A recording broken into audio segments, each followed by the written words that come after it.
नमस्कार, मैं हूं अनिल, आप देख रहे हैं मंडल न्यूज़। आज हम एक ऐसी शख्सियत से मिलने जा रहे हैं, जिन्हें किसी समय जिंदा शहीद की उपाधि दी गई, जिनके लिए बम, जिनके लिए दर्द, जिनके लिए राजनीति, जिनके लिए धुआं, जिनके लिए आतंकवाद, ये कोई हेडलाइन नहीं है, बल्कि उनके लिए एक एहसास है, उन्होंने ये सब कुछ जिया है। मैं मंडल न्यूज़ में ऐसी शख्सियत का स्वागत करता हूं। आज हम मिलेंगे एआईएटीएफ के अध्यक्ष और देश में जिन्होंने आतंकवाद के खिलाफ पिछले 30 वर्षों से अपनी लड़ाई जारी रखी है, ऐसे मनिंदरजीत सिंह जी बिट्टा। जी सर, नमस्कार, आपका मंडल न्यूज़ में हार्दिक स्वागत है। मैं सबसे पहले आपसे शुरुआत वहीं से करूंगा। ये जिंदा शहीद की आपको जो उपाधि दी गई है, ये सम्मान या ये तमगा, ये आपको आज़ादी से जीने देता है? आज़ादी से मतलब खुले तौर पे आपका स्वभाव रहा है, जब आप राजनीति में थे, सक्रिय राजनीति में, आप यूथ कांग्रेस के ऑल इंडिया प्रेसिडेंट भी रहे, आपने देश भर के सौदे किए, देश भर के दौरे किए। अभी आपके आसपास में जेड सिक्योरिटी का दायरा होता है, अभी आपके आसपास में जिंदा शहीद का तमगा होता है। देखो, मेरी जेड प्लस सिक्योरिटी है, जेड तो नहीं है। मेरा ख्याल है कि मैं 38 साल से भी ज़्यादा हो गए, 40 साल से सुरक्षा में हूँ। धीरे धीरे बढ़ती गई। ये मेरी ज़िंदगी का एक हिस्सा बन गया। सुरक्षा देना ना देना ये सरकारों का काम है। मैं एक चलता फिरता बम हूँ, है ना। मेरे साथ आगे 70 लोग शहीद हो चुके। दिल्ली ब्लास्ट, अमृतसर ब्लास्ट, कारें उड़ गई, जैसे पिक्चरों में देखते हैं। तो मुझे पता कि जब भी मैं बम्बों से दोबारा जाऊंगा, मेरे साथ कितनी जिंदगियां चली जाएंगी। 70 चलेगी तो मैं समझता हूं कि ये सुरक्षा मेरे लिए नहीं है, ये सुरक्षा आम समाज के लिए है। फर्ज करो मैं चुनाव ही लड़ लेता हूँ। मुझे कई बार चुनाव लड़ने की ऑफर हुई, बीजेपी से भी हुई और भी हुई, कांग्रेस से भी हुई। मुझे पता जिस दिन मैं चुनाव लड़ूं, टिकट देने वाले ने तो दे दिया।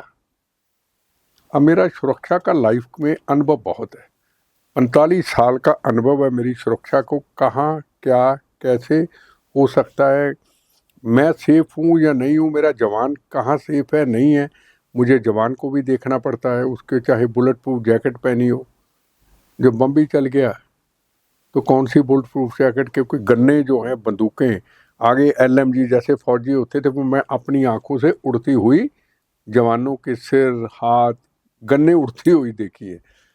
तो अब जब जीवन ही एक बोनस है, जीवन ही राष्ट्र के नाम है, भारत माँ के चरणों में मेरा जीवन है, और जिस आदमी ने कई 100 बार मौत देखी, 14 बार तो हमले हुए, मौत कई बार देखी, ऐसे हमले जो रिकॉर्ड में ही नहीं। किसी ने रिमोट दबाया, रिमोट नहीं चला, कभी रास्ता बदल गया, कभी प्रोग्राम कैंसिल हुआ, कभी टेररिस्ट पकड़े गए।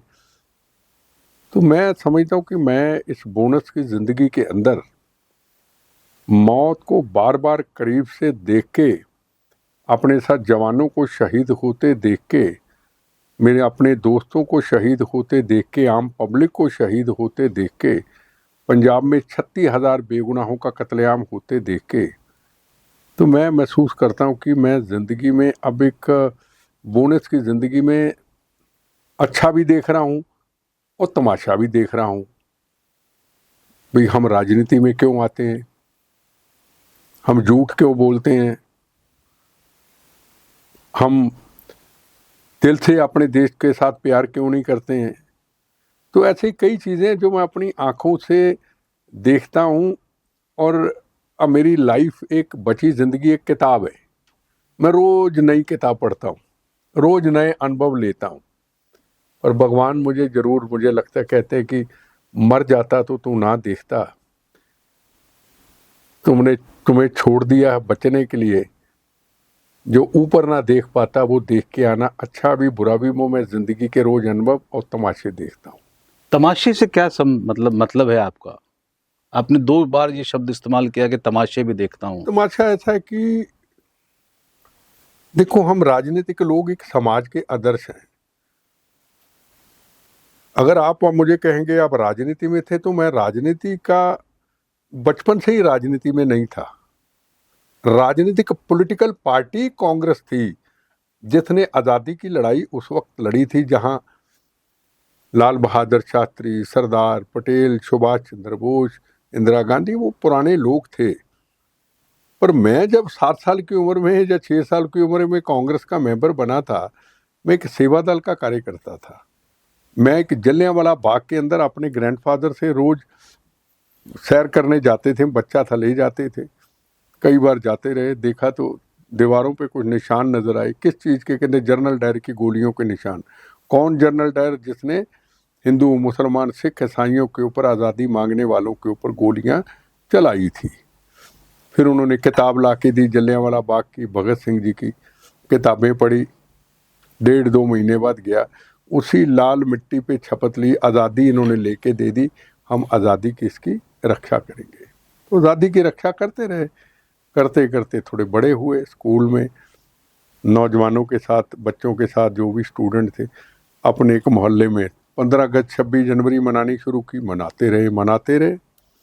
जब और बड़े हुए, 10th क्लास में या 11th क्लास में होंगे, तो भिंडरांवाला हरमंदर साहब घुस गया हथियार लेके। अब हमें नहीं पता भिंडरांवाला कौन है, क्या है, क्या गोली है, क्या बारूद। हमें तो देश से, तिरंगे झंडे से प्यार था। एक पुलिस डिपार्टमेंट के SHO आते हैं, कहते रास्ता बदलो, वो बम चलाएंगे। क्यों चलाएंगे बम भाई?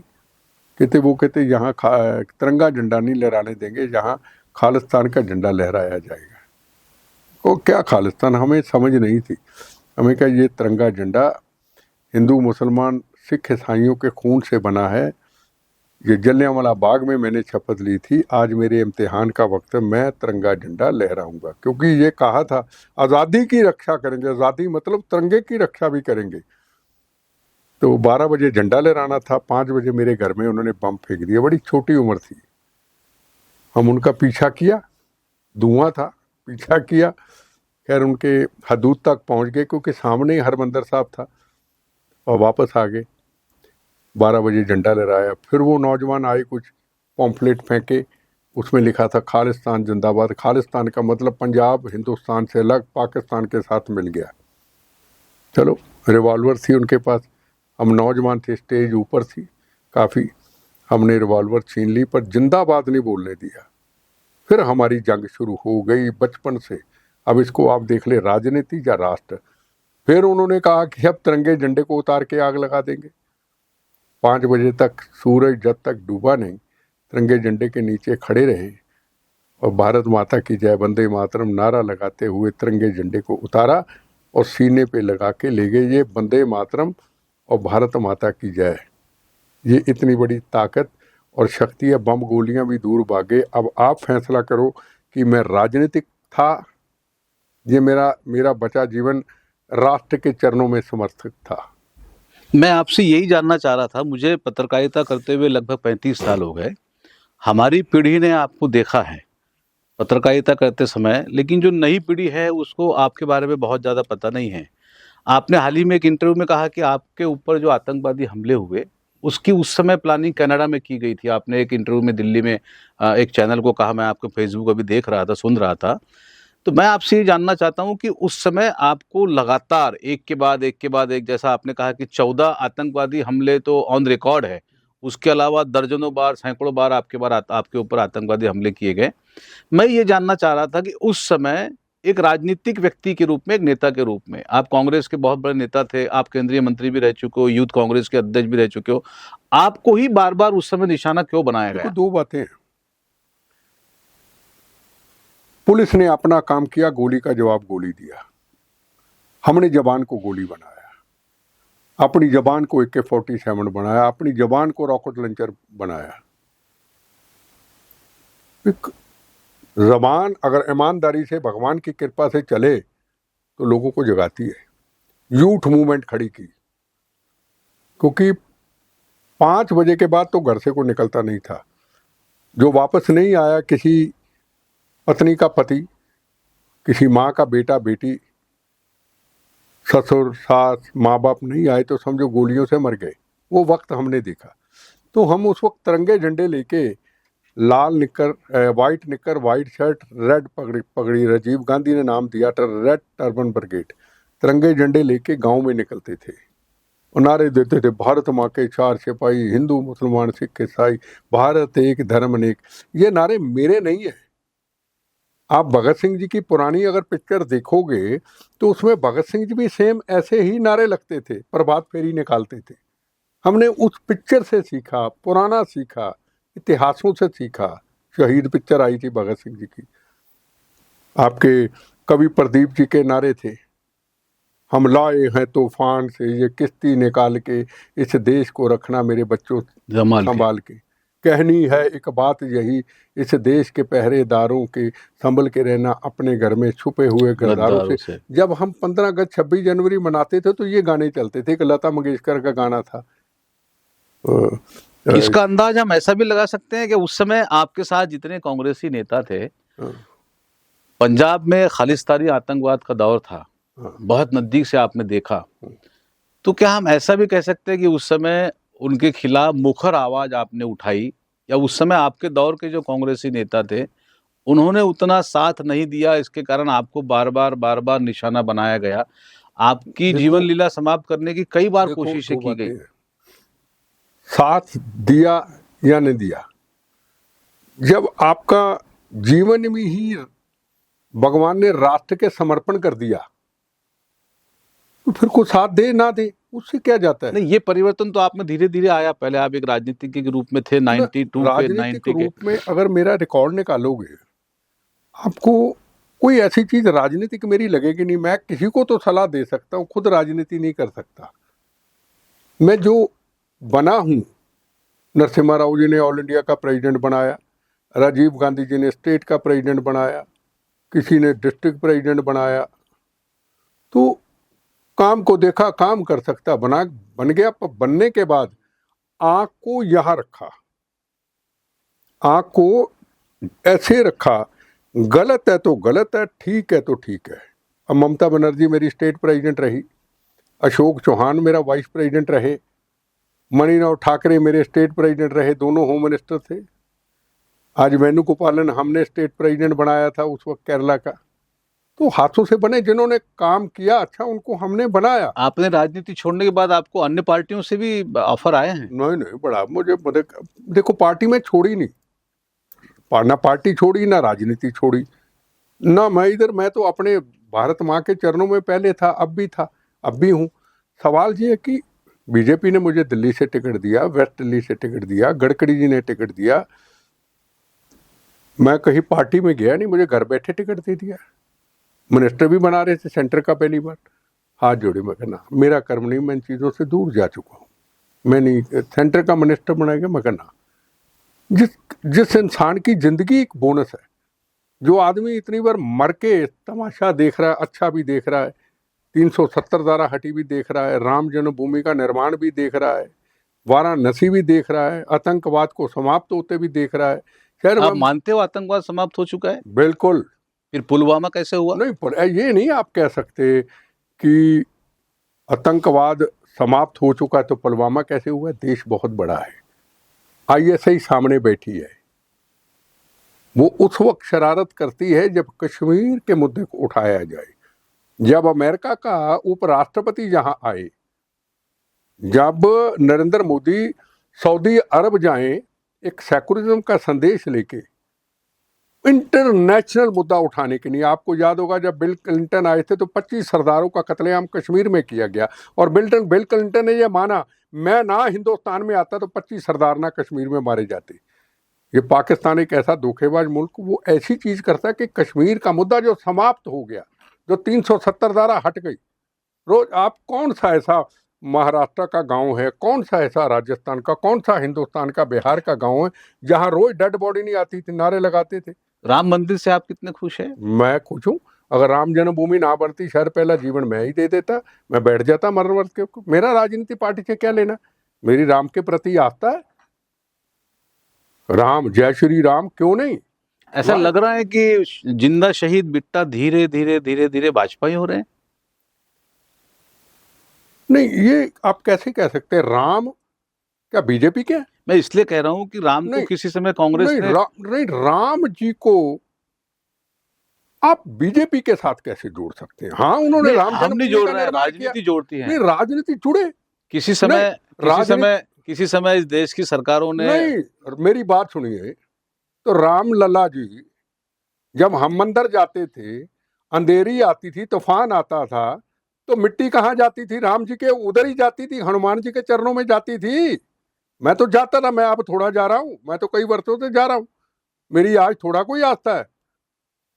उस मिट्टी गट्टे में टंट से उखाड़ करके किसने राम जन्मभूमि का निर्माण किया? छोड़िए राजनीतिक पार्टियों के लेना देना। राम बड़े हैं, भारत बड़ा है, राजनीतिक पार्टियां छोटी हैं। राम नहीं तो हम नहीं है, खड़ा कर दिया। अच्छा, चलिए, एप्रिशिएट हम ना नहीं, हाँ नहीं, व्यक्तिगत रूप से हम भी अप्रिशिएट करते नहीं, हैं, देखो दो एक बातें, हिंदू होने के नाते। दो बातें देखो जी, यही हमारे देश की बहुत बड़ी समस्या है। अगर आतंकवाद समाप्त होता है तो जी ऐसा हो गया। लेकिन अगर आज बिट्टा जी ने कैमरा के सामने स्वीकार किया है कि 2014 के बाद इस देश में आतंकवाद खत्म हो चुका है। मैं कहा लाख बार करूंगा, किसी से बहस करा दो।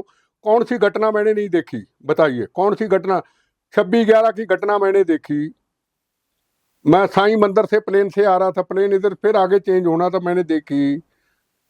पार्लियामेंट का अटैक मेरे घर के सामने था, मैंने खुद देखा। जयपुर के अंदर 120 लोगों का एक दिन में मारे जाना, मैं खुद वहां गया। पटेल सरोजनी नगर के अंदर दिवाली के दिनों में माँ बाप पटाखे लेने के लिए, मठियाई लेने के लिए बच्चों के लिए जाते हैं। मठियाई इधर होती, पटाखे माँ बाप के खून से लिपटी लाख बच्चों के सामने आती है। कौन सा ऐसा कारगिल के युद्ध हो या कोई हो जो मैंने नहीं देखा? हर जवान के घर, हर परिवार के साथ, उन शहीदों के साथ में नहीं हुआ। मुझे नहीं उम्मीद थी कि मेरे जीते जी बोनस की जिंदगी में मेरा सपना पूरा होगा। मैं कहते बंद कमरों में रोया करता था, मैं अकेला क्या कर सकता हूँ। आज शहीद परिवारों को जितनी सहायता मिली है, तो सबसे पहले हमने क्रांति लाई, हमने शुरू किया, फिर सरकारों ने किया। पहले कौन क्या देता था शहीद परिवारों को? कोई शहीद हो गया 25,000, आज 1-1 करोड़ मिलता है दिल्ली के अंदर, और 1 करोड़ मिलती स्टेट गवर्नमेंट। मैं शहीदों पर ही मेरा अगला प्रश्न था। हाँ। आपने शहीदों पर, आतंकवाद पर बहुत काम किया। आप कोई परिवार में अगर कोई शहीद होता है तो आप उसकी विधवा से, माता से मिलने जाते हो। क्या आपके पहले शब्द होते हैं जब किसी शहीद के परिवार में आप उसके वहाँ की महिला से मिलते हो? आपके पहले शब्द क्या होते हैं? हम उसको फील करना चाहते हैं, महसूस करना चाहते हैं। देखो, जब जवान अपने घर से जाता है, उसके अंदर पता होता है कि मैं मौत का कफन बांध के जाता हूँ। जवान जवान नहीं होता, वर्दी उसकी मौत का कफन होता है। अपने बच्चे की तरफ देखता है, अपने माँ बाप की तरफ देखता है, अपनी पत्नी की तरफ देखता है, और अंदर अंदर ये आवाज देता है, तुम्हारे से धोखा कर जाऊंगा पर भारत माँ से धोखा नहीं करूंगा, उस धरती से धोखा नहीं करूंगा। और माँ बाप, बच्चे, उसकी पत्नी कहती है कि मेरा पति, मेरा बेटा, मेरा पापा वापस आएगा, 2 महीने के बाद छुट्टी पे आएगा, उसके साथ खेलेंगे, घूमेंगे, जाएंगे। पर वो कहता है कि मैं कई ऐसे जवान देखे, उनकी बॉडी 1-1 महीने बाद ऐसे लथपथ खून से मैंने देखी। देखो, सवाल सबसे बड़ा ये कि जवान की जो परिवारों की मैंने हालत देखी है पहले, तो मैं बंद कमरों में रोया करता था, यार हमारे जाने के बाद इनको कौन देखेगा। हम अपने दोस्त मिलके 5-5 लाख रुपया, उस वक्त जब सरकार 25,000 देती थी, 1 लाख, हम 5-5 लाख की मदद करने की कोई मतलब एहसान नहीं, सेवा करते थे कि सरकारों को जगाएं। चाहे पार्लियामेंट का अटैक हुआ, चाहे कारगिल का युद्ध हुआ, तो आज देखो हमारी क्रांति काम आ गई। तो आज तो आप कितने जवान आप देख शहीद होते हैं, हम इस चीज को अप्रिशिएट नहीं करते। नहीं, पैसों से हटके मेरा प्रश्न ये था कि आप उस घर की महिलाओं को भावनिक रूप से, भावनात्मक रूप से कैसे फेस करते हो? क्या होते हैं आपके पहले शब्द? आंखों में आंसू होते हैं, दर्द होता है, बच्चों को देखते हैं, इसलिए तो उनके साथ जुड़ते हैं। इनके बच्चों को कौन पढ़ाएगा, कौन देखेगा? मैं अपनी पहली एक चीज बताऊं कि जब कारगिल का युद्ध हुआ, मैं सब जवानों के परिवारों के घरों में जा रहा था। महेंद्रगढ़ दिल्ली के पास गुड़गांव हरियाणा में था। एक परिवार के घर गया। एक बुजुर्ग उसके पिता थे, 2 पोता और पोती थे। मैं अफसोस किया, मैं कहा मैं आपके लिए क्या कर सकता हूँ। पहले पूछा, सरकार ने मदद की। कहते एक एसडीएम आया था, 5,000 रुपया लकड़ों के संस्कार के लिए दे गया। बड़ी दिल को लगी। मैं कुछ मदद कर सकता हूँ? कहना ये 2 मेरे पोते पोती हैं, इनको मैं फौज में कराऊंगा, मेरी इच्छा है कि ये हो जाए। मैं कहा इनकी जिम्मेदारी मैं उठाता हूँ। वहां से मुझे करंट आया, क्रांति सी आई, यार जवानों की ये हालत है। हमें वो भी दिन याद है, पहले पहले हम जवानों की विडोज को सिलाई मशीन दिया करते थे। पहले पहले की बात है, उसी में खुश थे। सिलाई मशीन, फोटो आ गई, फोटो अखबार में छप गई, कई साल चलता रहा। ये तो कारगिल के बाद जागृति आई। फिर करते करते मैं पूरे देश में गया, जाकर के फिर अपने दोस्तों को बोला, यार हम मदद कैसे करें। मेरे दोस्त कई सामने आए, 5-5 लाख पर फैमिली, जितना भी मैं कर सकता था फैमिली बुला के घर घर गया। रात तक, सारी रात टूटी सड़कों गया। विज्ञान भवन में फंक्शन किया, किसी पॉलिटिशियन को नहीं बुलाया। जगजीत सिंह अरोड़ा 71 जंग का hero, air marshal retired Mehra, ऐसे लोगों को बुलाया। फिर बाद में अमिताभ बच्चन आए, उनको राशि दी। फिर सरकार जागी सरकार। 10 दिन के बाद उन्होंने ऐलान कर दिया हर परिवार को पेट्रोल पंप मिलेगा। ये क्रांति लाए। तो सवाल ये है कि अब मुझे उम्मीद है किसी बहन का सुहाग उजड़ेगा नहीं। आपने कहा है आतंकवाद खत्म हो चुका है या कम हो चुका है, लेकिन जो नया आतंकवाद इस समय पूरे विश्व में अपने पैर पसार रहा है, कीबोर्ड प्रोपेगेंडा जिसको कहते हैं, डिजिटल आतंकवाद, डिजिटल आतंकवाद का शिकार बनाया जा रहा है। डिजिटल आतंकवाद को एक दूसरे देशों के साथ खेला जा रहा है, जिसको हम रासायनिक भी कुछ बोल सकते हैं। इससे निपटने के लिए आपका कोई काम दिखता नहीं है। आप प्रत्यक्ष शारीरिक रूप से आतंकवाद के खिलाफ। मैं देखो लाइफ में, इस बची जिंदगी में जितना काम कर सकता था मैंने कर दिया। अब मेरे पास जितना वक्त है मैं पूरे देश में घूमता हूँ। मेरी को पार्टी तो है नहीं, संस्था है। लोगों को मैं अपने साथ जोड़ता नहीं हूँ। कौन कहाँ किसकी तारे कहाँ जुड़ी हुई है को मैं पार्टी तो बना ली नहीं। जिसका दिल करता अपना अच्छा काम करे। तो ये सरकारें अपनी तरफ से काम अच्छा कर रही हैं, उनकी बड़ी अच्छी निगाह है। पर हमें सोशल मीडिया के ऊपर भी सबको अलर्ट रहना चाहिए, अच्छी चीज़ों को फॉलो करना चाहिए। कोई आपने इसके लिए सरकार से कोई बात की है? जो डिजिटल आतंकवाद है, कीबोर्ड हमारी इस बारे में चर्चा होती रहती। देखो मैं एक चीज़ गारंटी आपको देता हूँ, इस देश की राष्ट्र की सुरक्षा के लिए, ऐसी चीज़ों के लिए अकेली सरकार नहीं, नीचे जो उनकी ब्यूरोक्रेसी है, मैं दिल्ली में होता हूँ, वो हमेशा अलर्ट रहते हैं। किस देश का सुरक्षा सलाहकार अजीत डवाल हो, उसमें आप शक नहीं कर सकते, आंखें बंद करके विश्वास कर सकते। आपकी राजनीतिक लड़ाइयाँ चलती रहेंगी पार्लियामेंट के ऊपर, एक दूसरे को इल्ज़ाम देते रहेंगे, वो चलता रहना चाहिए, आवाज़ उठती रहनी चाहिए। वहाँ राष्ट्र प्रथम का सवाल है, ये मैं गारंटी से कह सकता हूँ। ना मैं बीजेपी में हूँ, ना मैं किसी पार्टी पे हूँ, ना मेरा किसी से मतलब है। नरेंद्र मोदी अगर बैठा है, 9 बीजेपी हिंदुस्तान का प्रधानमंत्री, भगवान उनकी उम्र लंबी करे, आतंकवाद की हिम्मत नहीं है। जितनी हिम्मत है बची जिंदगी लगाएगा। ये मैं गारंटी से कहता। हर चीज पे उस आदमी की निगाह है। राजनीतिक लड़ाई है, लड़ते रहो, उसमें हमारा कोई लेना देना नहीं। पर जहां राष्ट्र प्रथम का सवाल है, क्या मैं पाकिस्तान के प्राइम मिनिस्टर की तारीफ करूंगा? मेरी बात सुनिए, मेरा जीवन राष्ट्र के लिए समर्पण में। जब राष्ट्र के लिए कोई व्यक्ति कर रहा है तो उसकी मैं तारीफ क्यों ना करूं? मैंने कौन सा चुनाव लड़ना है? अच्छा बिट्टा साहब, मैंने 92 में जर्नलिज्म शुरू किया था। 92 में शायद आपके ऊपर एक बड़ा पहला आतंकवादी हमला 92 में हुआ था, बड़ा हमला, बड़ा। फिर उसके बाद 93 में दूसरा बड़ा हमला हुआ दिल्ली में। मैं उस दिन को याद करके आपसे पूछना चाहता हूँ, आपने इतनी लाशें देखी, आपने इतने बम देखे, आप वहाँ गिरे पड़े थे। उस समय तो इतना इलेक्ट्रॉनिक मीडिया और सोशल मीडिया बहुत ज़्यादा मतलब एक्टिव नहीं था या इतना विस्तारित नहीं था। उस दिन आपने वहाँ जब आप एक मतलब मौत से जूझते हुए आप जब गिरे पड़े थे, आपके मन में कहीं ये प्रश्न आया था कि यार ये तो आतंकवाद से खिलाफ लड़ने की बहुत भारी कीमत मुझे चुकानी पड़ी? कौन सी कीमत? कीमत किस बात की? शरीर की कीमत लगाऊंगा क्या?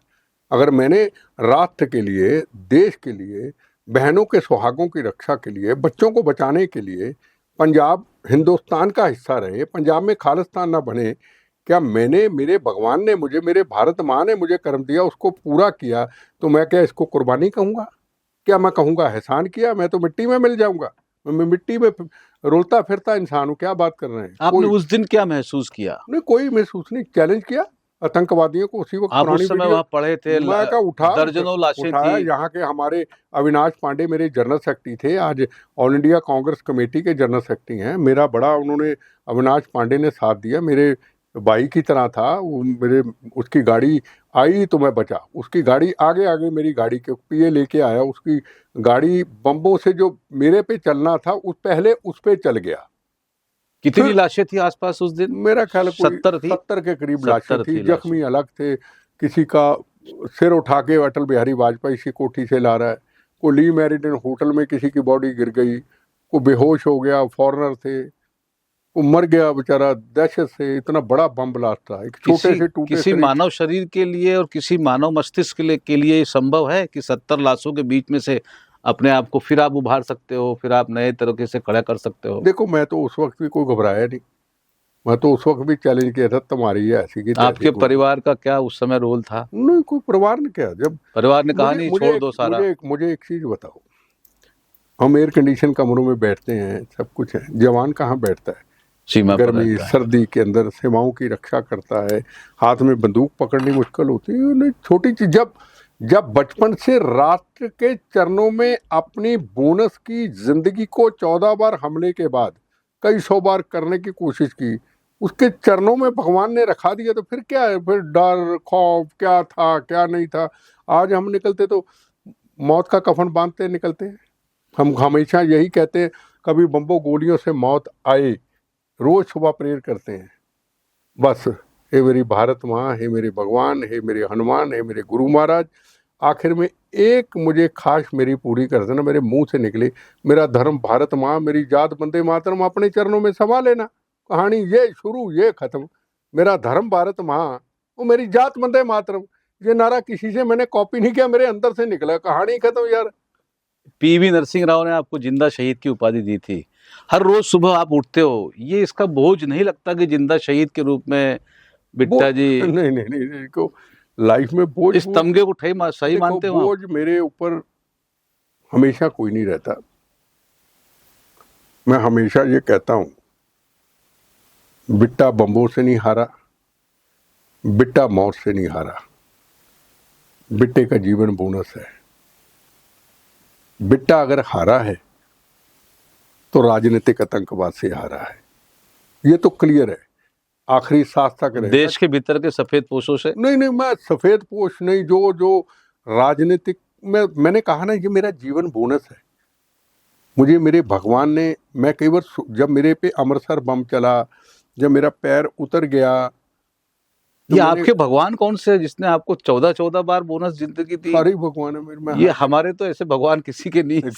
147 करोड़ लोगों के। पहले तो भारत माँ सबसे बड़ा भगवान है, जिसने गिरजाघर, मंदिर, गुरुद्वारे। आप पूजा कोई अलग तरीके से करते हो गुरुद्वारे में, गिरजाघर में? ना, मैं तो मंदिरों में जाता हूँ।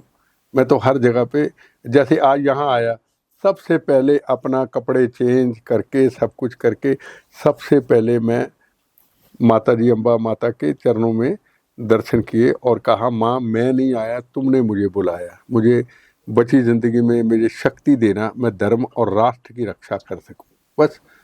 तो ये कुछ चीजें मैंने नहीं रखती। आप अपने आप को भी कहाँ देखते हो? मतलब आतंकवाद आपने देखा, राजनीति आपने देखी, बम धमाके आपने देखे, जिंदगी पर कई हमले आपने देखे, भगत सिंह से प्रभावित होकर देश भर में आपने काम किया, आप छत्रपति शिवाजी महाराज से भी प्रभावित हो, मैंने जो आज आपको मेरी पढ़ा है। फेसबुक देखना, उनका फोटो लगा। हाँ, उनका फोटो लगा है। अपने आप को आप अभी कहाँ देखते हो? जिंदगी में आपने इतने उतार चढ़ाव देखे, अभी आज के दिन बिट्टा कहाँ है? बेटा भारत के चरणों में, भारत माँ के चरणों में है। भारत माँ के चरणों में है, धर्म के चरणों में है। धर्म, कर्म, राष्ट्र, ये मैं नहीं, ये परमात्मा है, भगवान है, मेरी भारत माँ है। जब आप जिंदगी में ये फैसला कर लेते हो कि मेरा, मैं नहीं, मैं कौन हूँ, फिर मेरा लफ्ज निकल गया, ये मेरे अब लाइफ में मैं लफ्ज नहीं है, हम हैं।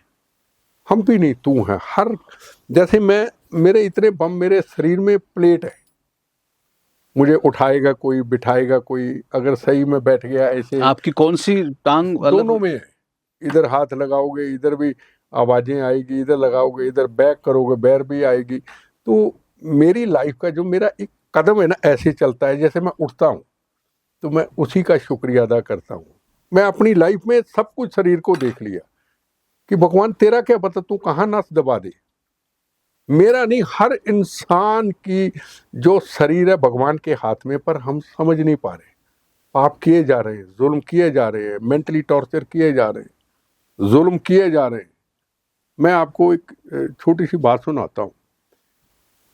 ये बात जब 26/11 की घटना हुई उस दौरान की कुछ समय की बात है कि बॉम्बे के अंदर मैं अमिताभ बच्चन की कोठी के आगे से निकल रहा था।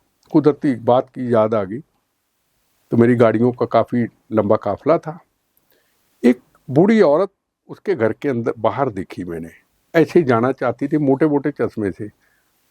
अब भगवान ने मेरे पे कृपा दी, को सबक देना था। मैं कहा गाड़ी रोको, भी मेरे बैक पेन भी थी, पर मैं कहा नहीं यार, उतरूंगा, रास्ता इसका खुद पार कराऊंगा, उसकी कृपा से ना। मेरे जवान थे, मैं जवानों का इस काम में फ़ायदा लेता हूँ। जहाँ कोई बुजुर्ग कोई क्राइसिस पे होता है, मैं गाड़ी रोक लेता हूँ, मेरे जवान गाड़ियाँ रोक देते, मैं रास्ता पार करा देता हूँ, नहीं मेरे वो करा, मैं इसका मजा लेता हूँ। ये भी एक अच्छा कर्म है ना, ईश्वरीय कृपा है फिर आपकी। हाँ बाबा ये सही कहा। तो बूढ़ी माँ को रास्ता पार करा दिया, आगे दूसरा होना था। फिर ऐसे करते करते कहती कहती बेटे बेटा जीते रहो, खुश रहो। फिर थोड़ा आगे रास्ता पार कराना था, मेरा और गनमैन था, मैं कहा अब तू करा दे, उधर रास्ता रोका, वो उधर करा दिया। कहती गरीबी मार गई, अच्छा। वो कह के चली गई। पर वो मैं ना समझ पाया, वो बाद में समझा। वो ऐसा सबक वहां से सीखा भगवान की कृपा से। आप हैरान होंगे, रास्ते में कई बार एक्सीडेंट होते देखता हूँ, आदमी तड़प रहा होता, खून बह रहा होता, मेरे साथ गाड़ियां होती 10-10, 15-15, 8-8 गाड़ियां होती हैं, लोकल पुलिस होती है, फटाफट गाड़ी रोकता हूँ। जो अगली पायलट होती है जब पिछली लोकल पुलिस की, मैं कह इसको उठा के ले जाऊं, वो जिंदगी बच जाती है। तो ये चीजें आप कहोगे मैं कर रहा हूं, उसने मुझे सेवा दी। तो ऐसी कई जगह पे रोज डेली सेवा मिलती है। जैसे अभी अमरावती में बच्चों को बताया, वो पुलिस वाली ने बच्चों को ऐसे, मैं कहा हाँ हाँ, अगर मैं इनका रास्ता पार करा देता, बात तो कुछ नहीं थी, बात तो कुछ नहीं थी, तो कितना अच्छा लगता। तो ऐसे विचार दिमाग में आ जाते। पर मैं कई बार सोचता हूँ, बड़े बड़े पावरफुल लोग रहे होते हैं, एक दूसरे को दुख देते हैं, पीड़ा देते हैं। मैंने राजनीतिक आतंकवाद बहुत झेला है, जिसको कहते हैं पॉलिटिकल टेररिज्म, ये मेरा दिया हुआ नाम है। बम, गोलियां, दर्दें, सर्दियों में जब दर्दें होती हैं तो मुझे फूलों की तरह लगती हैं, रात की रानी की तरह, खुशबू की तरह लगती, क्योंकि वो मेरा कर्म मुझे भगवान ने दिया, देश के लिए लड़ने का किया। पर जो राजनीतिक आतंकवाद का मैं शिकार हुआ, वो मुझे बहुत दर्द देता है। तो उसको देख के कहता है यार किसी को पीड़ा मत दो, वोट की खातर, सत्ता की खातर, पावर की खातर, ना यार मत करो यार, हिसाब देना पड़ेगा कर्मों का। आप हैरान होंगे, जब मैं मुझे पंजाब ऐसा लग रहा है कि मैं किसी आध्यात्मिक नहीं नहीं नहीं, ये व्यक्ति से बात कर रहा आप हूँ। अगर आप वो जो राजनीतिक बिट्टा, राजनीतिक में, वो फिर आप उसके बाद नहीं, मेरा आतंकवाद झेल चुका बिट्टा, मेरा मेरा एक, फिर उसके बाद देश भर में युवाओं को संदेश देने नहीं वाला वो बिट्टा। संदेश, कोई मेरी वीडियो निकालिए, संदेश में क्या था? पाकिस्तान आतंकवाद, वाघा बॉर्डर के अंदर, अब तो दूरी है, ये सामने बॉर्डर, यहाँ कैमरा लगा, ये मेरा है, और 1.5 लाख की भीड़ है जब मेरे ऊपर ब्लास्ट हुआ। अच्छा, आपसे आपसे आपसे हजारों युवा प्रभावित है, हाँ, आप किससे प्रभावित हो? मैं तो शहीद आजम भगत सिंह, सुभाष चंद्र बोस, मंगल पांडे, इस्तफाकुल्ला खां, जलियांवाला बाग के हिंदू मुसलमान सिख ईसाई, मेरे ग्रैंडफादर के ब्रदर जिनको जलियांवाला बाग में गोली लगी थी, उनसे प्रभावित। हालिया दिनों में हाल ही दिनों में मैं नरेंद्र मोदी से प्रभावित हूँ। मैं क्या लेना बीजेपी से? लड़ो राजनीतिक लड़ाइयां कुर्सी सत्ता के लिए, मेरा क्या मतलब है? मेरा तो मतलब राष्ट्र, तेरा वैभव अमर रहे, मां हम दिन चार रहे ना रहे। कोई बता दे मैं कभी नरेंद्र मोदी जी को मिला हूं, कोई बता दे, कोई बता दे। मिलने की अमित ख्वाहिश शाह, नहीं है? वाह यार, क्या मेरी बात नहीं समझे। ख्वाहिश क्या बात नहीं, जब करूंगा। आप उनसे इतने प्रभावित हो, उनको देश के, अच्छा, वो देश के सर्वोत्तम प्रधानमंत्री में मानते हो आप मैं उनको? उनको देश का चौकीदार मानता हूं, प्रधानमंत्री से पहले सर्वोत्तम चौकीदार मैं मानते हो? मेरी बात नहीं समझे। जो व्यक्ति कड़क सर्दी के अंदर, नए साल के अंदर, दिवाली के अंदर, कोई परिवार नहीं, कुछ नहीं, फौज को परिवार समझता है, वो चले जाते कश्मीर में जहां इतनी इतनी बर्फ होती है, और उधर चाइना, उधर पाकिस्तान होता है, और वो उसको उनको इशारा करता है, बदमाशों, जब तुम्हारी गोली भारत माँ की तरफ चलेगी ना, जवान की तरफ, पहले 56 इंच का सीना पार करेगी, फिर मेरे जवान में जाती जाती भारत माँ तो बहुत दूर है। ये वो व्यक्ति है। थोड़ी है राजनीतिक लड़ाई, कांग्रेस बीजेपी, अपन ने क्या लेना है। अच्छा, आपको भी राजनीति में सक्रिय होने की इच्छा होती क्या है? बात कर रहे, जिस आदमी का जीवन बोनस है, फिर भी उन्हें राजनीति का मेरी ग्लैमर तो होता ही है नहीं, ऐसा। मेरी बात नहीं चल अभी रहा। आपकी उम्र क्या है? उम्र नहीं मैं बताता किसी को। नहीं, हम तो वो निकाल लेंगे नहीं फेसबुक से, निकालो, लेकिन निकलेगी। क्या उम्र है? जिस आदमी के ऊपर 14 बार हमले से बच जाए, हाँ, उसकी उम्र कितनी नहीं, होगी। वो हम जोड़ ना लेंगे, ना लेकिन वो जोड़ आपकी नहीं, अभी जोड़ो, अभी जोड़ो। 14 बार हमले से बच गया, 60 साल ला लो, 70 साल ला लो, तो उम्र का हिसाब लगा लो। 60 से 70 के बीच हो आप? ना ना ना ना, हाँ। मेरी तो उम्र ही अभी 32 साल का हूं मैं। अरे, दिखते तो आप 32 के ही हो, लेकिन 92 में कितने साल के थे? मुझे नहीं पता, मैं कम उम्र से मैं प्रेसिडेंट बना था, हाँ, सबसे हाँ, कम उम्र का। हाँ। मुझे ऑल इंडिया का प्रेसिडेंट। पुराने दिन याद आते हैं कांग्रेस के राजनीति के नेताओं के? नरसिंह राव से आप बहुत नजदीकियां थी उस समय। देखो, राजीव गांधी, नरसिम्हा राव जी बड़े अच्छे थे, बड़ा अच्छा उन्होंने काम किया, हौसला दिया, बड़ा अच्छा दिया। पर सवाल है कि कई फिर टीम ऐसी कई लोगों की आ जाती है, तो फिर मेरा अपना था कि अब मैं सोशल काम करूं। मेरा मन में एक आवाज़ आ गई कि अब सोशल काम करना है। उस वक्त मेरा हुआ जब मैं यूथ कांग्रेस से हट गया,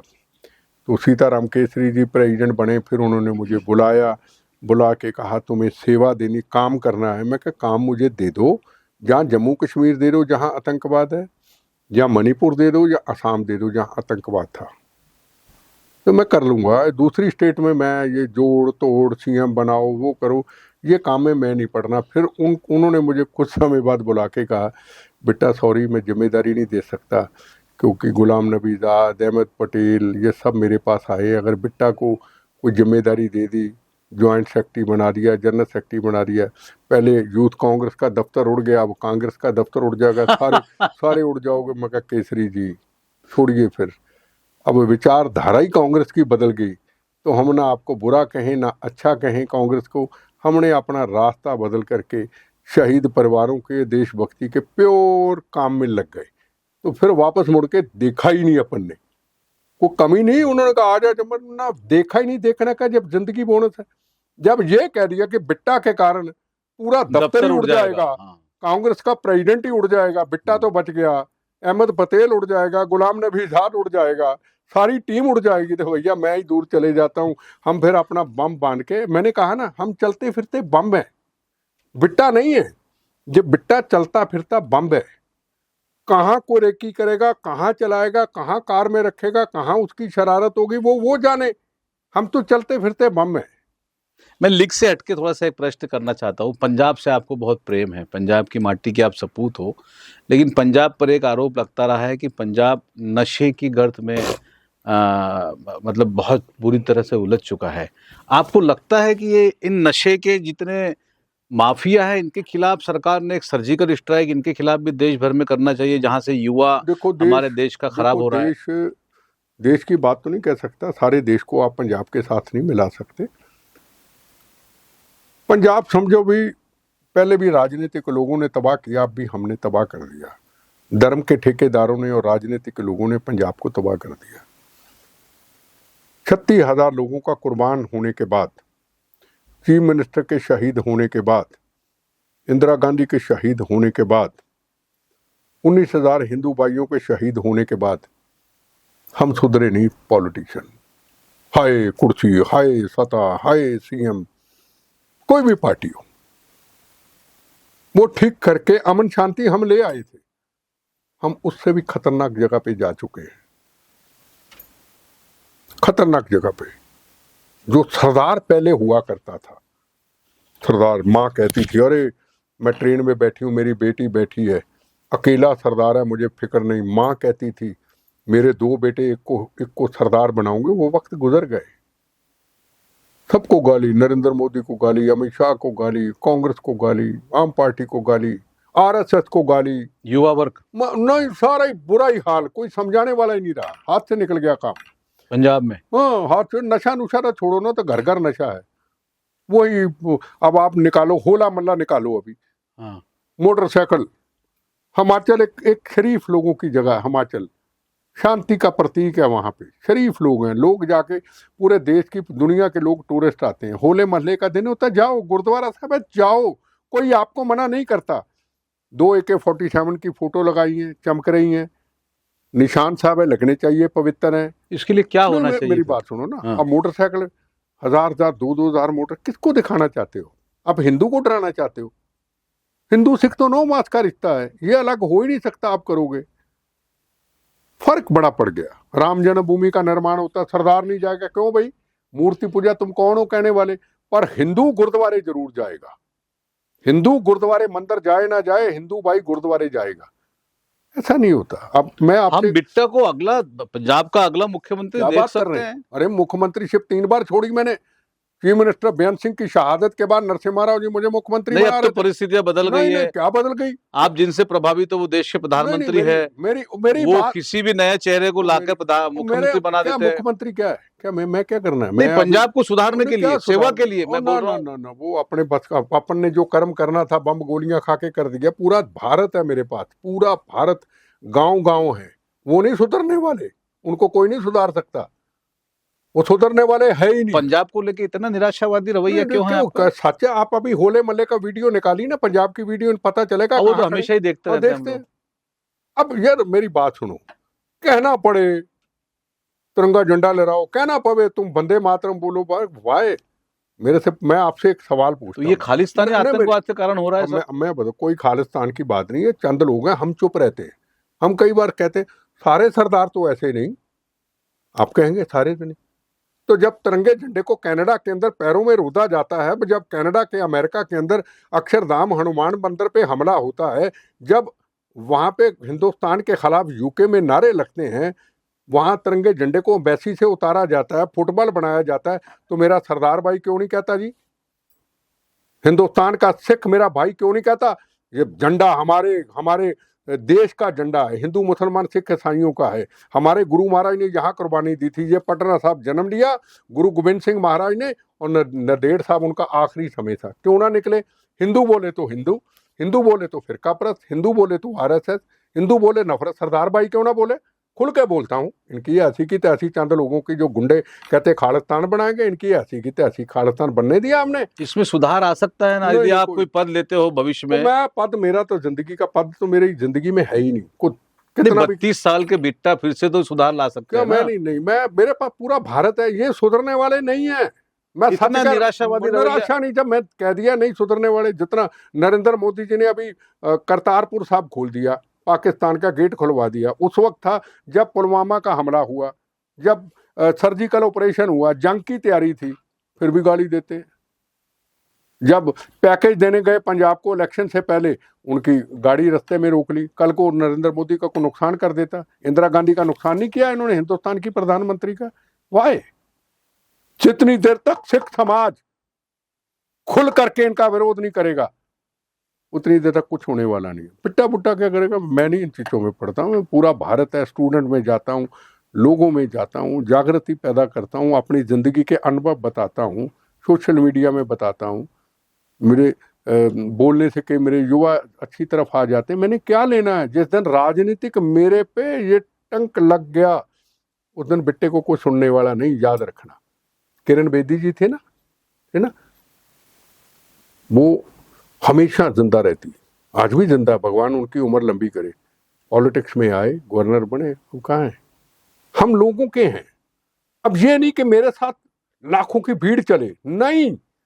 आपको कुछ सुन रहा है ना, आप पे विश्वास कर रहा है ना, ये आदमी राष्ट्र के लिए समर्पण बना, उसके साथ धोखा मत करो। वो घर बैठा हुआ जैसे आप है, मैं आपको एक सवाल पूछता हूँ, आप पहले मुझे सरदार मानते हैं या भारतीय? भारतीय। खत्म। मैंने तो नहीं आपको कहा, लाइव चल रहा है ना। तो ये मेरी पहचान मुझे लोगों ने दी, मैं लोगों से धोखा क्यों करूं? मैं हिंदुस्तान के दुनिया में बैठे सच्चे भारतीय से ये धोखा क्यों करूं पॉलिटिक्स को? कहता है यार इसलिए ही बोलता था ये मोदी जी का, इसलिए बोलता था ये। वाई? क्या राज्यसभा, क्या मंत्रीशिप, यार जीवन मैं भर। मेरा प्रश्न ये है कि पंजाब भी हमारे देश का नहीं, वो हिस्सा है, देश का हिस्सा उसको है। अलग थलग कर दिया गया है। पंजाब की समस्याएं अपनी हैं, पंजाब का कोई आतंकवाद अपना समस्या नहीं है। है जनाब, कोई पंजाब की समस्या नहीं है। याद रखिए, समस्या हमारी डाली हुई है। कश्मीर की समस्या थी कोई? मैं पूछना चाहता हूं, आपके खून पसीने का टैक्स का पैसा, हिंदुस्तान का चावल कितने पे किलो पता नहीं मुझे, अगर 100 रुपए किलो चावल मिलता है आपके अमरावती में, तो वहां मिलता था 2 रुपए किलो। इनकी ऐसी की तैसी गुंडों की पिक्चर देखने जाते थे, नहीं तो बॉम्बे में जाते थे प्लेन में, शाम को पिक्चर देख के वहां आ जाते थे। इन्होंने धर्मशाला बना रखा था कश्मीर को। मेरी क्या मुद्दा था? कश्मीर, कश्मीर दे दिया पाकिस्तान को। मैं पूछ रहा, कश्मीर दे दिया पाकिस्तान को? महबूबा मुफ्ती कहती थी जिस दिन तिरंगा झंडा लहराया जाएगा उस दिन कश्मीर पाकिस्तान। इनकी ऐसी की तैसी गुंडों के ठीक हुआ कश्मीर। अब पहलगाम की घटना को लेके मैं सहमत हूं कि ऐसी चीजें हुई हैं, पर आप बताओ वहां तिरंगा है, पर आप छूट देते रहोगे तो ले लो स्वाद। अब कहां है कश्मीर के अंदर बताओ? 2 मिनट में चल। आपको यदि ये सरकार एक अपराध करने की परमिशन देती है तो आप कौन सा अपराध करोगे? ये मुझे थोड़ा समझ में आ गया, लेकिन आपके मुंह से सुनना चाहता हूँ। देखो, यदि ये सरकार आपको एक कहे कि एक अपराध आप कर सकते हो, क्या कौन सा क्राइम करोगे आप? क्या क्राइम? कौन सा क्राइम करोगे आप? कौन सा अपराध करोगे कि ये सरकार यदि? देखो, एक चीज ये नहीं है कि आप बंदूकों गोलियों से ही आतंकवाद को समाप्त करो। आप अपनी विचारधारा को अपने दिमाग से भी कर सकते हैं। हिंदुस्तान के अजीत डोभाल प्राइम मिनिस्टर के सुरक्षा सलाहकार 7 साल पाकिस्तान में रहे, अपने राष्ट्र के लिए जिंदा शहीद। डोभाल से कभी मुलाकात हुई है आपकी? हाँ, वो मेरा बहुत पुराना अच्छा प्यार है, होता रहता है। बहुत अच्छे, उम्र ज्यादा हो गई पर अब भी उनके अंदर एक जज्बा है। आपसे उम्र ज्यादा है उनकी? है? आपसे मेरी तो उम्र 35 साल है। अच्छा, एक इन दिनों एक मांग उठ रही है बिट्टा जी कि देश की स्कूलों में सैन्य प्रशिक्षण आवश्यक किया जाए। इस बारे में आपकी क्या राय है? सबसे पहले आवाज ही मैंने उठाई थी और उसकी शुरुआत हो चुकी है। हो गया डिफेंस, सिविल डिफेंस, स्कूल के अंदर देशभक्ति, जनगण मन। पहले कहाँ बोलते थे? पहले अगर कांग्रेस के टाइम पे जब मैं लास्ट में जब था, मैं मेरे घर में अगर को फोन करता था, ये कहा गया था किसी का फोन आए वंदे मातरम, अगर नहीं कहा मेरे टेलीफोन वाले ने तो छोड़ता भी था, तूने क्यों नहीं बोला? तो बिट्टा को कहा जाता था यार ये तो आरएसएस का है, अगर भारत माँ की जय बोल दिया ये तो बीजेपी का है। अब उनकी सोच थी, मैं क्या करूं? मैं तो बचपन में वंदे मातरम बोलता था। जिस इंसान ने बची जिंदगी में ये कह दिया जब मेरी बम्बों गोलियों से मौत आए, आखिरी समय आए, भगवान 1 सेकंड दे देना मेरे मुंह से निकले मेरा धर्म भारत माँ, मेरी जात वंदे मातरम, मेरे विचारों का को कत्लेआम नहीं कर सकता। झुक जाते तो सारे मसले हल हो जाते, पर मेरे किरदार का कत्ल हो जाता। मेरा किरदार का कत्ल उसकी कृपा से नहीं होने दिया और उसका कत्ल होने भी नहीं दूंगा। अच्छा, फिल्में देखते हो आप? नहीं, बिल्कुल नहीं देखते? नो, मेरे पास वक्त कहाँ है। नहीं, मेरा प्रश्न ये था कि आजकल पिछले 5-10 वर्षों से हमारी हिंदुस्तानी हिंदी फिल्मों में या टीवी मैं सीरीज देखा, मैं बताऊं, अभी संभाजी महाराज की देखी, बॉर्डर पिक्चर देखी, भगत सिंह की पिक्चर देखी, कोई खास राष्ट्र से जुड़ी हो। आजकल के पिक्चरें तो देखो बन जाती हैं। अब पिक्चर मैं देखूं वो जहां मुझे समझ आए, जैसे संभाजी महाराज है, वो मैं देखना चाहता था कि जब पहली बार संभाजी महाराज की समाधि पे गया था तो मैं बहुत रोया था। मुझे इतिहास नहीं पता था, वहां के लोगों ने किसी फंक्शन पे बुलाया था मुझे। जब मैंने सुना कि उनका 1 महीना कभी नाखून खींचे, कभी वाल खींचा, कभी उंगल काटी, तो मैं सच में बड़ा रोया, है ना। तो इतिहास पता ही नहीं किसी को। फिर उनकी पिक्चर देखने का मुझे मौका मिला। सुभाष चंद्र बोस जी की देखी, भगत सिंह जी की दो पिक्चर थी वो देखी, सन्नी देओल की देखी, दूसरी देखी, अजय देवगन की देखी, और उन पिक्चरों के बड़े बड़े फंक्शन करता हूँ अभी भी मैं, जो राष्ट्र के ऊपर आती है, पर वो पिक्चर के अंदर कुछ नहीं, सच्चाई मेरा होनी चाहिए। मेरा प्रश्न उससे ही संबंधित था। पिछले 5-7 वर्षों में हमारे देश में शहादत और आतंकवाद पर फिल्मों की और ओटीपी सीरीज की बाढ़ सी आ गई है। देश के युवा वर्ग को उसके माध्यम से कई फिल्में और कई ओटीपी सीरीज परोसी जा रही है। मेरा प्रश्न ये था, पिक्चर आई थी, एक मोड़ी पिक्चर आई थी, नहीं कई ओटीपी जो आज नहीं, आज दो का युवा बातें। देख रहा है, नहीं, मेरा पूरा प्रश्न ये था कि क्या उसमें सही में गहराई होती है कि या वो नहीं, केवल मनोरंजन होता है देखो जो आतंकवाद और देखो शहादत दो के विषय बातें, पर? आप कहते पिक्चर देखते हो, मैं कह नहीं, मैं कई पिक्चरें पहले 5 साल पहले जी। ऐसी देखी। वो पिक्चर का नाम होता था राजनीति। राजनीति वो देखा यार, ये तो क्या, इससे ज्यादा तो मेरे से हो चुका, छोड़ यार। एक और देखी, मैं छोड़ यार, ये क्या है। अब क्या है कि नरेंद्र मोदी जी के आने के बाद, आप फिर कहेंगे मैं उनका नाम लेता हूँ, उनके आने के बाद राष्ट्रभक्ति की पिक्चरों का एक अच्छी शुरुआत हुई है, और बिल्कुल सही है। देखो उसको भी सियासत के लिए इस्तेमाल किया जाने लगा है, फिल्मों को और ओटीपी को शहादत और आतंकवाद के मैं विषयों कहता को। हूँ, अगर राष्ट्रभक्ति करते करते लाखों करोड़ों को जोड़ते जोड़ते, राम जन्मभूमि का निर्माण करते करते, अगर आपको राजनीति में उसका फल मिलता है तो कोई बुरा नहीं है, वो और करेगा। मेरा प्रश्न फिल्मों को संबंधित नहीं, था। फिल्म भी, मैं दूसरी धर्म की बात साथ जोड़ देता हूँ, अपन लंबा क्यों करें। आप अभी नहीं तो नहीं, थोड़ी, आजकल मीडिया में माना जाता है नहीं कि आजकल मीडिया में माना जाता है कि भारतीय जनता पार्टी का मीडिया मैनेजमेंट या पॉलिटिकल मैनेजमेंट वो ऐसा है कि वो हर हर हर विषय को राजनीति के लिए इस्तेमाल देखो, करते हैं। मेरी बात करो करो, कोई दिक्कत नहीं। अगर राम जन्मभूमि के बारे में आप नहीं पूछा, नहीं, मैं राम जन्मभूमि शब्द आपसे नहीं इस्तेमाल किया थोड़ी देर बाद मैं फिल्मों के बारे में आपसे बात कर रहा हूं। जैसा उरी आप देख लीजिए, मेरी बात नहीं उसके समझे, बाद सर्जिकल स्ट्राइक देख लीजिए। सच्चाई थी, सच्चाई है। अगर उन पिक्चरों से, जैसे मैं हूं, मैं हजारों कॉलेज यूनिवर्सिटी में जाता हूं, अच्छा मुझे लॉ की एबीसी नहीं आती, चार्टर्ड, मुझे बैंक से पैसे निकालने नहीं आते, चार्टर्ड अकाउंटेंट वाले वो भी बुला लेते, पर जब राष्ट्र के लिए बात करता हूं, ये बोलता हूं, 5 मिनट स्टूडेंट उठ जाते हैं, वंदे मातरम, भारत माता की जय, फिर उनको बताता हूं भैया मुझे तो बैंक से पैसे निकालने नहीं आते। क्या राष्ट्र, राष्ट्र प्रथम। अगर पिक्चरों के जरिए बच्चों के अंदर जागृति पैदा होती है तो क्या हर्ज है। अगर वो उसका कोई बेनिफिट कैसे ले जाएंगे, ले जाते तो ले जाए, दोबारा आएंगे और ऐसे काम करेंगे। पहले क्यों नहीं हुए मुझे बताइए।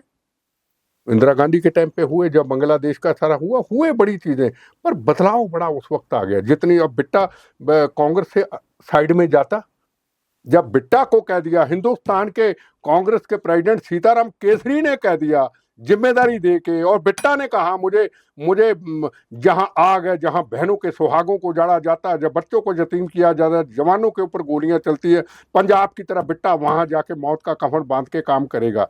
जिम्मेदारी दे के ये कहा जाता है दफ्तर के अंदर कांग्रेस प्रेसिडेंट के। बिट्टा अगर कांग्रेस के दफ्तर में बैठ गया तो हम सब उड़ जाएंगे, अहमद पटेल, सीताराम केसरी। अच्छा, उस समय क्या कमी थी? आतंकवाद से निपटने के लिए इंटेलिजेंस कमजोर था, राजनीति कमजोर थी, या इच्छा शक्ति कमजोर? देखो दो बातें, ये आतंकवाद आता ही ना, ये कश्मीर का मुद्दा आता ही ना। अगर फारूक अब्दुल्ला के पिताजी से उस वक्त पंडित जवाहरलाल नेहरू जी का प्यार और मोहब्बत ना होता। देखो दो चीजें।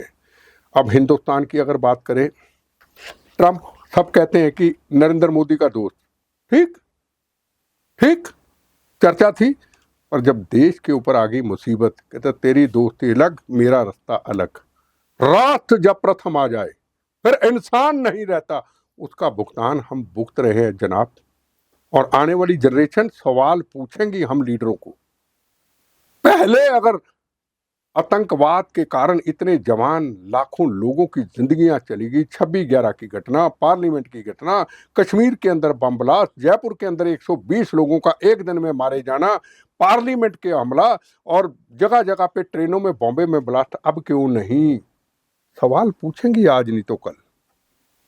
सवाल देखो, आपके सामने मेरे से कोई सवाल पूछो, मैं किसी पार्टी की फेवर नहीं करता हूं, मेरे लिए राष्ट्र प्रथम है। राजनीति जाए भाड़ में, मेरा कोई लेना देना, राष्ट्र प्रथम है। कोई चैलेंज करता हूं हिंदुस्तान में मेरे से बहस करे राष्ट्र के मुद्दे के ऊपर, आतंकवाद के मुद्दे। अमित शाह जी ने कहा नक्सलिज्म 3 महीने में खत्म करूंगा। क्या हुआ या नहीं हुआ? हुआ या नहीं हुआ? पहले सीआरपी के 70 लोगों की डेड बॉडी गाड़ियों में आती थी, उनके घरों में जाता था, आंखें गिली होती थी, हमारी परिवारों को देखता था, बताइए अब कहाँ है?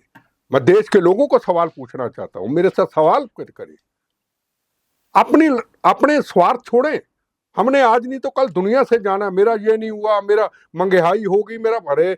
जब सुभाष चंद्र बोस जी जब जंग हो रही थी आजादी के वक्त, जब कहा था हमारे पास कुछ नहीं है, पूरे हिंदुस्तान की मेरी माओ ने, बहनों ने कड़े उतार के, गहने उतार के रख दिए थे, राष्ट्र को बचाना, राष्ट्र को आजाद कराना। का आजादी नहीं मिली? आज तो आजादी मिल चुकी, उसकी रक्षा करनी है। कुछ मत दो सरकार को और कमजोर मत करो आतंकवाद के मुद्दे के ऊपर, राष्ट्र के मुद्दे के ऊपर। मेरा इसी से जुड़ा हुआ प्रश्न मैं पूछता हूँ आपसे। चलिए, देश के लिए खतरा क्या है, बाहर का आतंकवाद या अंदर की खराब सोच? अंदर से। कवि प्रदीप जी का नारा फिर सुनाता हूं, कहनी है एक बात यही, इस देश के पहरेदारों से संभल के रहना, अपने घर में छुपे हुए गद्दारों से। दुश्मनों के सतम का खौफ नहीं, अपनों की वफा से डरते हैं। जब पुलवामा का बदला लिया जाता है, क्यों जी, क्यों गए थे प्लेन? तो आप चले जाते फिर। जितने भी ये दिल्ली के अंदर एयर कंडीशन कमरों में सवाल उठाते हैं ना, मैं कई बार कहता हूं जवानों के बक्से पकड़ने और गोलियां चलती चले जाएंगे, कभी दोबारा टीवी में बोलेंगे नहीं ये। अच्छा, बड़ा आसान है। हमारे पॉडकास्ट में एक रैपिड फायर होता है, हाँ, जिसमें हाँ ना या शॉर्ट में हम उत्तर जानना चाहते हैं। हाँ। एक शौक जो आपका बेहद पसंदीदा है, एक शौक, हॉबी जो आपका बेहद पसंदीदा है, इसमें छुपाइएगा मत कुछ। नो, राष्ट्र प्रथम। मैं व्यक्तिगत रूप से जानना चाहता हूँ, सार्वजनिक जीवन से संबंधित नहीं, व्यक्तिगत रूप से। मेरा कोई शौक नहीं। मेरा जो शौक है, मेरी जो बचा हुआ शरीर का हिस्सा ठीक रहे, मैं खाता पीता सही हूँ, ताकि जितना मैं सही रहूँगा मैं देश की सेवा कर पाऊँगा। अपने शरीर को मैं मंदिर की तरह मानता हूँ। मेरे शरीर में एक एक चीज़ अंदर जाती है, मैं कहा ये चलेगा तो मैं धर्म भी कर लूँगा, कर्म भी कर लूँगा, राष्ट्र भी कर लूँगा। ज़्यादा भक्ति या ज़्यादा देश सेवा या अध्यात्म? दोनों चीज़ें। भक्ति तो नहीं मैं कह सकता, भक्ति तो बहुत ऊपर की चीज़ है, धर्म के प्रति जोड़ना, और ख़ास तौर पे अब जैन धर्म की तरफ ज़्यादा जोड़ना, क्योंकि वो जब नंगे पाँव, तन पे कपड़ा नहीं, जब यात्रा करते हैं कि मानवता के लिए, मानवता बची रहे, जिस दिन जैन धर्म पूरी दुनिया में फैल जाएगा, शायद ये जंगें होंगी ही नहीं। नरेंद्र मोदी या राहुल गांधी? इसका तो कोई सवाल नहीं है, ये तो पॉलिटिकल सवाल पूछ रहे हैं। दिल्ली या पंजाब? हिंदुस्तान, भारत। नहीं, आप मेरे हर प्रश्न को भारत। दिल्ली या पंजाब? भारत। नहीं, ये मेरे प्रश्न का उत्तर नहीं। भारत। दिल्ली या पंजाब? पंजाब क्या? मैं जब आपने कह दिया मतलब दिल्ली, नहीं, जब आपको सवाल पूछा आपने कह दिया भारत। आप जिंदगी में एक पल के लिए भी पछताए जो आपके ऊपर में 14 बार हमले हुए या कई बार आपके, एक पल के लिए किसी भी पल में? नहीं, मैं देखो, बताना नहीं चाहते। देखो, मैं फिर कहूं, मैं राजनीतिक आतंकवाद से बहुत तकलीफ में रहा, और मुझे कोई बम्बो गोलियों सा मुझे कोई गम नहीं थी। मैं रोज कहता हूँ यार, मौत जब भी आए बम्बो गोलियों से देना, राजनीतिक आतंकवाद से मत देना, बड़ा खतरनाक है ये। यहाँ भी असर करता है, यहाँ भी असर करता है, शरीर को कष्ट देता है। बम्बो गोलियों से, राजनीतिक आतंकवाद से मत देना। बड़े बेतरस होते हैं ये लोग, बहुत बेतरस होते हैं। आतंकवादियों से भी कई लोग ऐसे बेतरस हो जो मैं सब कुछ जीवन में देख लिया, सब देख लिया। बिट्टा जी, आपने इतने आतंकवाद के हमले झेले हैं, आपके सारे इंटरव्यू से आपने ये बताना चाहा कि आप कभी डरे नहीं, लेकिन आपने भी इंसानी योनि में जन्म लिया है, इंसान हो आप, कोई कंप्यूटर तो नहीं। मैं डरता हूँ। हाँ, कभी कोई दृश्य रात में अचानक उठ जाते हो, कोई दृश्य आता है ख्याल में, कोई दृश्य मतलब पिक्चर वैसा कोई ख्याल में आता है, कोई डर होता है उस दौर में? मैं डरता हूँ, मैं राजनीतिक आतंकवाद से डरता हूँ, कहा ना। नहीं, ये आपके राजनीतिक उत्तर हुए। मैं व्यक्तिगत आपसे हर चीज अब व्यक्तिगत जानना चाहता हूँ। व्यक्तिगत ना कभी अचानक नींद में उठ के कि भाई होता है, आप कोई कंप्यूटर तो नहीं हो, आप इंसान हो। देखो, मैं, इंसानों को डर लगता है, सपने आते हैं, पुरानी यादें आती है मानसिक पटल पर। सपना कभी, मैं जब परमात्मा ने मुझे अपने चरणों में, रात में चैन से सो पाते हो आप? रात में चैन से सो पाते हो? बिल्कुल। यादें वो सताती नहीं है? 92, 93, उसके बाद में 92 की यादें, 93 की यादें, 2004 की यादें? नहीं, देखो, दो चीजें, मुझे अपने जवान याद आते हैं, उनका परिवार याद आता है। मुझे अपना अगर कहो कि यार क्या हुआ ऐसा, वो कर्म, वो कर्तव्य, वो परमात्मा ने, वो भारत माँ ने दिया था, पूरा किया, कोई एहसान नहीं, कोई कुर्बानी नहीं। बस बची जिंदगी में एक कहता हूँ राजनीतिक लोगों को, भैया मुझे अलग रहने दो, राजनीति आतंकवाद मत करना, बस अपनी जिंदगी जी ली, बोनस की जिंदगी। और कुछ देशभक्ति का अर्थ क्या है, बलिदान या दर्द? मतलब बलिदान, देशभक्ति का अर्थ आपके लिए क्या है, बलिदान या दर्द? आपने बलि दोनों झेले हैं। नहीं, बलिदान कहना भी गुनाह है, दर्द कहना भी गुनाह है, ये कर्तव्य है।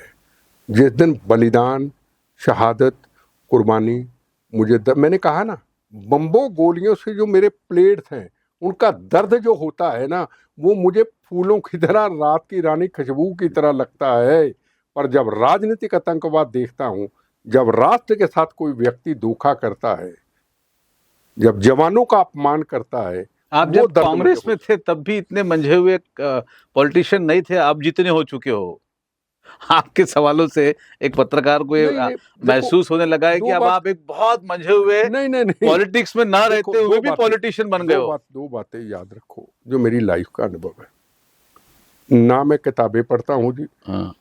मैं एक खुद किताब, आप खुद एक किताब हो। नहीं, मैं वही कहता हूँ, एक होता है ना दिमाग चलना, अच्छा विचार आता है तो सरस्वती माँ का शुक्रिया अदा करो। मैं सरस्वती माँ के चरणों में रहता हूँ, जो बोलता हूँ उसकी कृपा से बोलता हूँ। देखो, जब राजनीतिक होगा फिर चालाकी होगी ना, मेरे अंदर चालाकी है, मैं सीधा और भोला नहीं, आदमी। मैं व्यक्तिगत बिट्टा से प्रश्न पूछ रहा हूँ, बिट्टा सार्वजनिक जवाब दे रहे हैं। मैं पूछता हूँ कि देशभक्ति, बलिदान या दर्द, तो फिर आप देश सेवा पर आ ये जाते मेरा हो। पहले भी यही था। आपको मैं आदर्श पूछता हूँ तो फिर आप देश सेवा पर आ जाते हो। नहीं, अच्छा, चलिए बताइए कि जिंदगी में ऐसी कोई एक बात जिसका अफसोस है। अब इसका कोई आप अफसोस हाँ है, जब मेरे साथ मेरे जवान शहीद हुए, जब मेरे साथ मेरे दोस्त आम पब्लिक शहीद हुई, तो भगवान को कहा इनके साथ मैं भी चले जाता।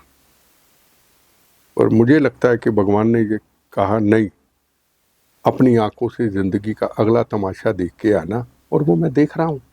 अगर चले जाता ना देखता, जब मेरे ऊपर अमृतसर बम ब्लास्ट हुआ,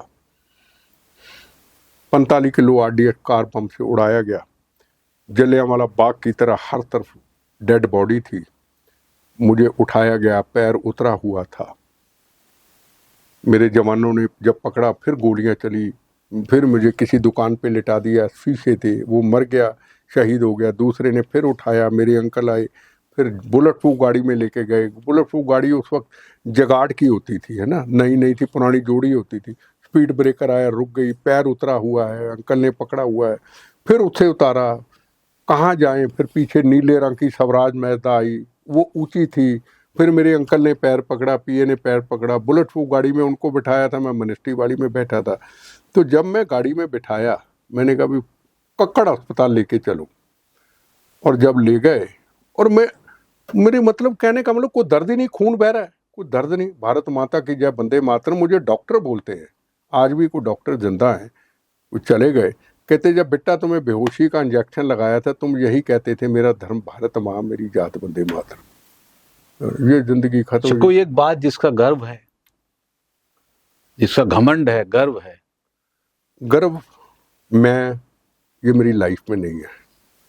फिर आपने मेरे प्रश्न की बगल निकाल ली।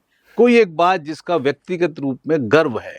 देखिए, हर इंसान की दो लाइफ होती है, एक सार्वजनिक, एक व्यक्तिगत। आपकी भी व्यक्तिगत होगी। मैंने ना जिंदगी में अपनी कोठी में वॉक करते करते मैंने कहा था, हे भगवान, मुझे जो मेरी बची जिंदगी है ये राष्ट्र के लिए रहने देना, मुझे जाने लोग, मुझे पहचाने लोग, आतंकवाद के नाम के ऊपर पहचाने की, इसके खिलाफ ये लड़ाई इस बंदे ने लड़ी है और लड़नी है।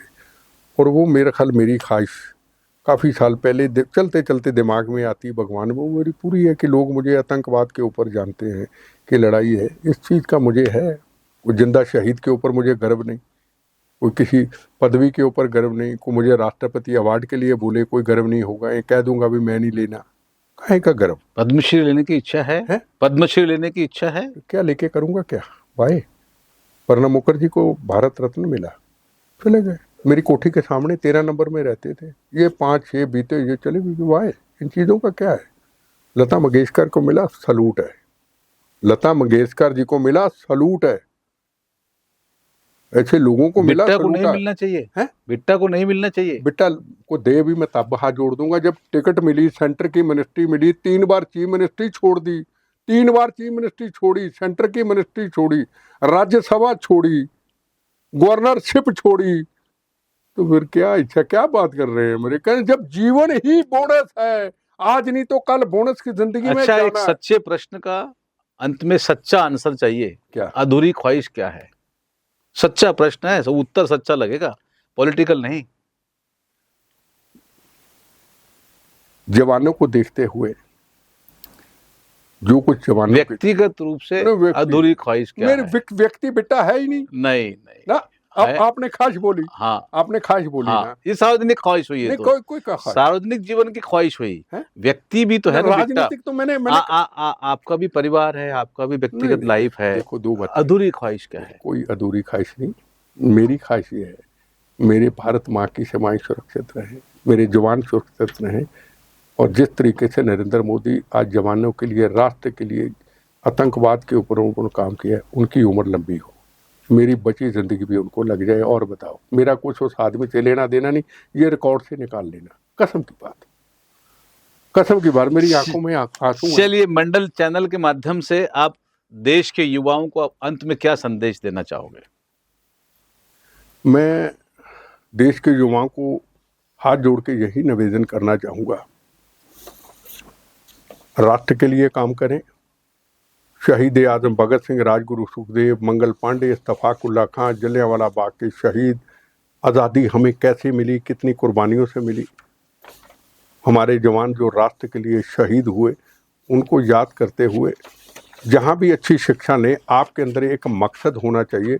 मैं अपने माँ बाप के लिए शिक्षा नहीं ले रहा हूँ, मैं अपने लिए कुछ बनने के लिए शिक्षा नहीं ले रहा हूँ। मैं अच्छा अगर राजनीतिक व्यक्ति बनूँ तो डॉक्टर मनमोहन सिंह की तरह बनूँ, मैं बनूँ तो नरेंद्र मोदी की तरह बनूँ। मैं अगर ऑफिसर बनूँ तो एक अच्छा ऑफिसर बनूँ, मैं अब्दुल कलाम बनूँ, मैं दुनिया में अपना नाम ऊंचा करूँ।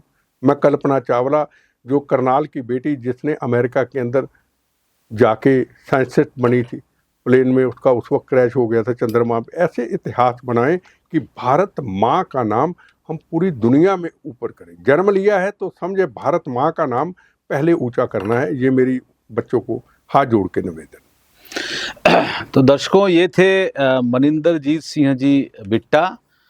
वे अपनी उम्र बताने से तो छिपते छिपाते हैं, लेकिन नरेंद्र मोदी का सपोर्ट करने से बिल्कुल उन्हें परहेज नहीं है। कांग्रेस से जिन्होंने अपनी राजनीतिक यात्रा शुरू की, आज वे धीरे धीरे धीरे धीरे अध्यात्म और जैन धर्म के प्रति आकर्षित होने लगे हैं। राम मंदिर का उन पर बहुत प्रभाव है। इसी के साथ उनकी हर प्रश्न की सुई अंत में आकर नरेंद्र मोदी जी पर आकर रुक जाती हैं। मैंने अपने इंटरव्यू में बहुत प्रयास किया उन्हें कुरेदने का, मैंने बहुत प्रयास किया उनसे जानने का, मैंने बहुत प्रयास किया उनके व्यक्तिगत जीवन में झांकने का, लेकिन वे पकड़ में नहीं आए। 1992 और 93 में जिन पर जानलेवा हमले हुए, जिनके शरीर में कई चोट के निशान हैं, जिन्हें जिंदा शहीद का तमगा मिला है, ऐसे मनिंदरजीत सिंह जी बिट्टा हमारे स्टूडियो आए, उन्होंने हमसे बात की। आपका बहुत बहुत धन्यवाद। वंदे मातरम। वंदे वंदे मातरम।